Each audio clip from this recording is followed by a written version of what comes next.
Hi friends, last వీడియోస్లో మనం SIP గురించి మాట్లాడుకున్నాం. ఈ రోజు మనం మ్యూచువల్ ఫండ్స్లో ఎలా ఇన్వెస్ట్ చేయాలో చూద్దాం.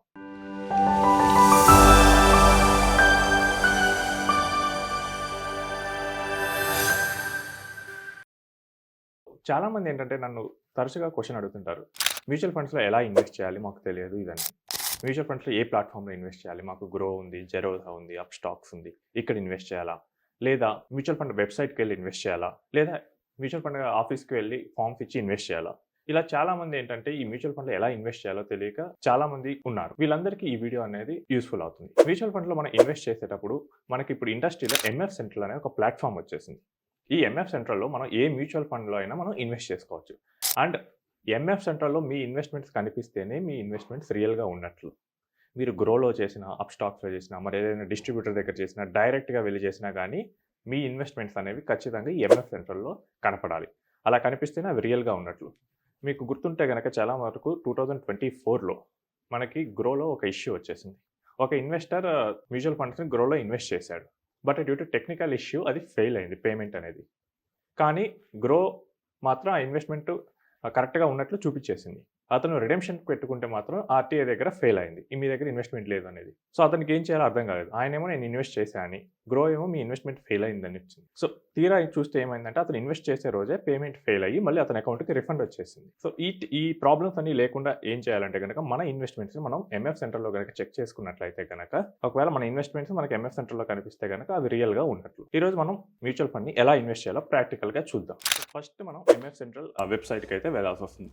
ఇక్కడ ఎంఎఫ్ సెంట్రల్లో మనకి అకౌంట్ కనుక లేకపోతే కనుక మనం సైన్ అప్ ఆప్షన్ అనేది యూస్ చేసుకోవచ్చు. సైన్ అప్ ఆప్షన్లో మనం పాన్ అండ్ మన రిజిస్టర్డ్ మొబైల్ కానీ ఈమెయిల్ ఐడి కానీ ఇస్తే కనుక మనం అకౌంట్ అనేది క్రియేట్ చేసుకోవచ్చు. అకౌంట్ క్రియేట్ చేసుకునేటప్పుడు మనకి సెక్యూరిటీ క్వశ్చన్స్ అడుగుతారు. సో మనం 5 సెక్యూరిటీ క్వశ్చన్స్ సెలెక్ట్ చేసుకొని వాటికి ఆన్సర్స్ ఇస్తే సరిపోతుంది. ఇప్పుడు నాకు ఆల్రెడీ అకౌంట్ ఉంది కాబట్టి నేను డైరెక్ట్గా లాగిన్ అయిపోతాను. సో మీరు ఇక్కడ డైరెక్ట్గా పాస్వర్డ్తో అయినా లాగిన్ అవ్వచ్చు, లేదా ఓటీపీ ఆప్షన్ సెలెక్ట్ చేసుకుని అయినా లాగిన్ అవ్వచ్చు.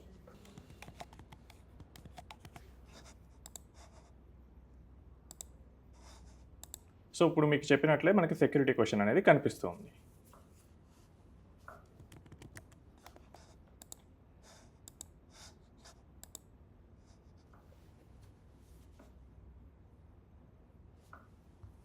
సో మీకు ఒకవేళ సెక్యూరిటీ క్వశ్చన్స్ మర్చిపోతే కనుక మీరు డైరెక్ట్గా సెక్యూరిటీ క్వశ్చన్ డైరెక్ట్గా ఇక్కడ రీసెట్ కూడా చేసుకోవచ్చు.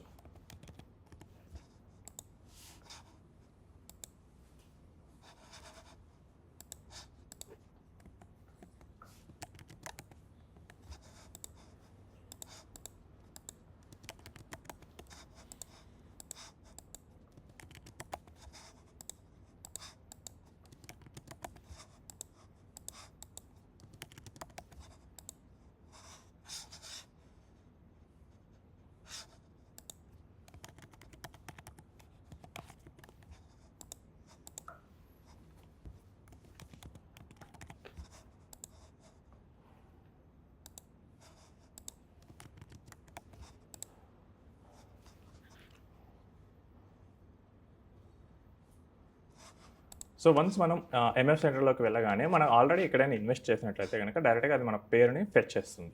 అండ్ మన ప్రొఫైల్ కూడా మనం లాస్ట్ ట్రాన్సాక్ట్ చేసిన ఇన్వెస్ట్మెంట్ డేటా నుంచి తీసుకుంటుంది. అండ్ మనం కావాలనుకుంటే మన పోర్ట్ఫోలియోని ఇక్కడ చెక్ చేసుకోవచ్చు, మనం ఎక్కడ ఇన్వెస్ట్ చేసాము ఏంటి అనేది. సో ఇక్కడ నేను నా అకౌంట్లో శాంపిల్గా బయట ఒక డిస్ట్రిబ్యూటర్ దగ్గర ఒక ఫండ్లో ఇన్వెస్ట్ చేశాను. సో అది మీకు కనిపిస్తుంది. అలానే డీమ్యాట్లో కూడా నేను ఇన్వెస్ట్ చేశాను, అది కూడా ఇక్కడ మీకు కనిపిస్తుంది. ఇప్పుడు మనం మ్యూచువల్ ఫండ్లో ఎలా ఇన్వెస్ట్ చేయాలి? మ్యూచువల్ ఫండ్లో 2 రకాలుగా ఇన్వెస్ట్ చేయొచ్చు. ఒకటి ఎస్ఐపి ద్వారా ఇన్వెస్ట్ చేయొచ్చు, 2 వన్ టైం ఇన్వెస్ట్ చేయొచ్చు. సో వన్ టైం ఇన్వెస్ట్మెంట్ని మనం లంసమ్ అంటాం. ఇప్పుడు మనం లంసమ్ ఇన్వెస్ట్మెంట్ చూపిస్తాను. ఇక్కడ మనకి కేటగిరీ వైజ్గా ఎంఎఫ్ సెంటర్లో సెలెక్ట్ చేసుకోవడానికి ఆప్షన్స్ ఉన్నాయి. సో డెట్ సెలెక్ట్ చేసుకోవచ్చు, ఈక్విటీ సెలెక్ట్ చేసుకోవచ్చు, హైబ్రిడ్ సెలెక్ట్ చేసుకోవచ్చు, సొల్యూషన్ ఓరియంటెడ్ కానీ, ఈటీఎఫ్స్ కానీ, మనం ఫండ్ ఆఫ్ ఫండ్స్ కానీ సెలెక్ట్ చేసుకోవచ్చు. డెట్ అంటే ఏంటంటే మనకి షార్ట్ టర్మ్ కానీ మనకి నీడ్స్ ఉంటే కనుక డెట్ ఫండ్స్లో మనం ఇన్వెస్ట్ చేసుకోవచ్చు.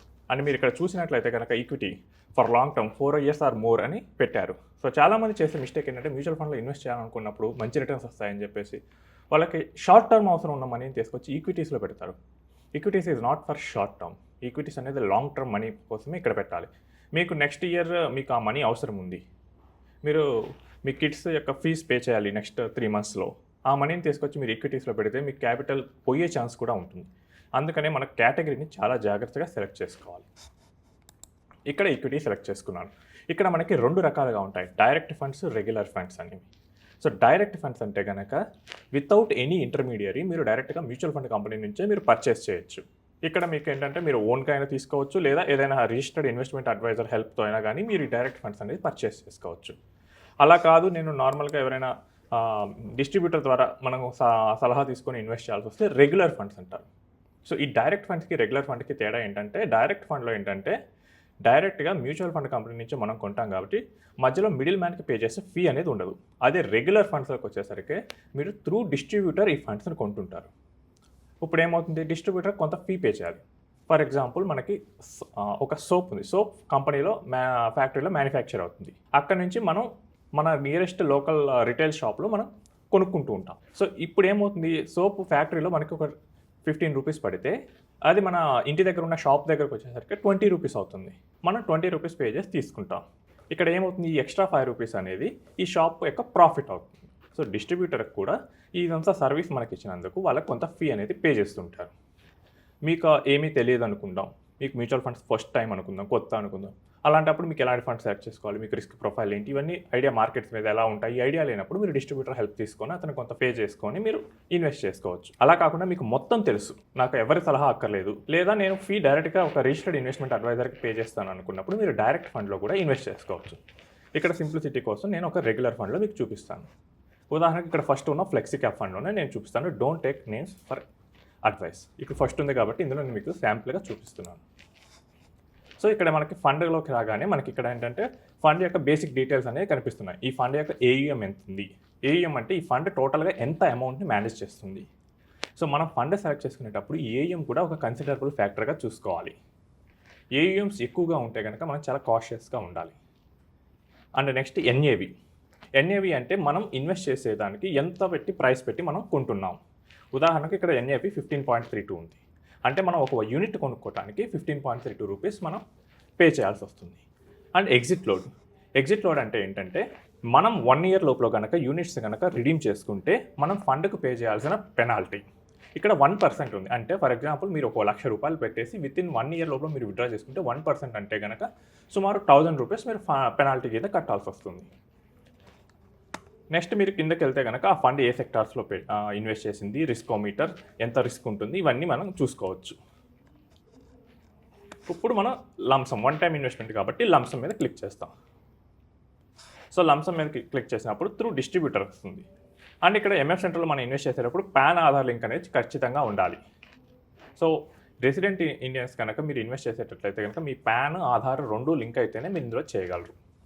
ఇక్కడ మనకి డిస్ట్రిబ్యూటర్ ద్వారా ఇన్వెస్ట్ చేస్తున్నాం కాబట్టి డిస్ట్రిబ్యూటర్ ఏఆర్ఎన్ నెంబర్ అనేది అడుగుతుంది. నేను ఇక్కడ ఎంటర్ చేశాను.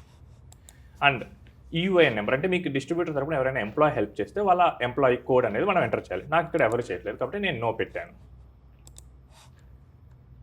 నెక్స్ట్ మనం ఇక్కడ చెక్ చేసుకోవచ్చు నా పర్సనల్ డీటెయిల్స్, నేను నామినీ డీటెయిల్స్, నా బ్యాంక్ డీటెయిల్స్, నా ఫ్యాట్ కార్డ్ డీటెయిల్స్ ఇవన్నీ నేను వెరిఫై చేసుకోవచ్చు. అన్నీ కరెక్ట్గా ఉంటే కనుక నేను నా అమౌంట్ అనేది ఎంటర్ చేస్తున్నాను. ఫర్ ఎగ్జాంపుల్ ఇక్కడ నేను 5,000 రూపీస్ ఎంటర్ చేస్తున్నాను. ఇప్పుడు ఇది బ్యాక్గ్రౌండ్లో మన కేవైసీ ఇవన్నీ చెక్ చేస్తుంది. ఇక్కడ నాకు ఏంటంటే కొంత ఎర్రర్స్ అనేవి ఉంది. సో ప్రొఫైల్ అప్డేట్ చేసుకోమని నన్ను అడుగుతుంది.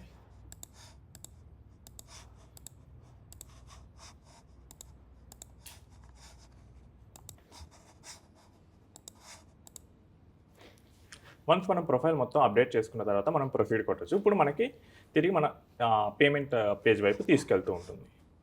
సో ఇప్పుడు నేను టర్మ్స్ అండ్ కండిషన్స్ యాక్సెప్ట్ చేసి నేను ఇన్వెస్ట్ మీద క్లిక్ చేస్తాను. ఇప్పుడు మనం డీటెయిల్స్ అన్ని ఫిల్ చేసిన తర్వాత మనం ప్రొసీడ్ నొక్కితే కనుక మనకి పేమెంట్ ఇన్ని డేస్లో రిఫ్లెక్ట్ అవుతున్న పేజ్కి అయితే తీసుకెళ్తుంది. ఇప్పుడు నేను యూపీఐ ద్వారా పే చేస్తే కనుక 245 లోపల పే చేస్తే కనుక నాకు సేమ్ డే యూనిట్స్ అనేవి అలాట్ అవుతాయి. అలా కాకుండా నేను నెట్ బ్యాంకింగ్ ద్వారా చేస్తే లేదా న్యాచ్ మ్యాండేట్ ద్వారా చేస్తే కనుక న్యాచ్ మ్యాండేట్ అయితే కనుక మనకి ఈ రోజు మనం సబ్మిట్ చేస్తే 2 డేస్ తర్వాత మనకి యూనిట్స్ అనేవి అలాట్ అవుతాయి. నెట్ బ్యాంకింగ్ అయితే కనుక ఈ రోజు మనకి అకౌంట్లో నుంచి డెబిట్ అవుతాయి. కొన్ని బ్యాంక్స్కి అయితే for example state bank, HDFC లాంటి బ్యాంక్స్ అయితే వెంటనే మనకి ఈ రోజే యూనిట్స్ అలాట్ అవుతాయి. అలా కాకుండా కొన్ని చిన్న banks like Punjab national banks ఇలాంటివి అయితే కనుక మనకి T+1 డేస్లో మనకి యూనిట్స్ అలాట్ అవుతాయి.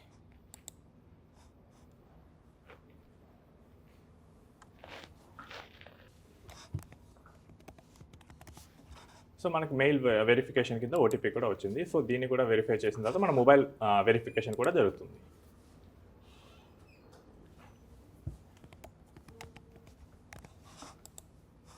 సో సో వన్స్ అంతా సెలెక్ట్ అయిన తర్వాత నేను నెట్ బ్యాంకింగ్ సెలెక్ట్ చేసుకున్నాను. సో ఇప్పుడు మనకి నెట్ బ్యాంకింగ్ వైపు వచ్చేసింది. వన్స్ మనం ఇక్కడ నెట్ బ్యాంకింగ్తో కనుక మనం పేమెంట్ చేస్తే కనుక మనకి వితిన్ 2 days లోపల మనకి యూనిట్స్ అనేవి ఎలాకేట్ అవుతాయి. సో మ్యూచువల్ ఫండ్స్ ఇలా చాలా సింపుల్గా మనం అనేది ఇన్వెస్ట్ చేసుకోవచ్చు.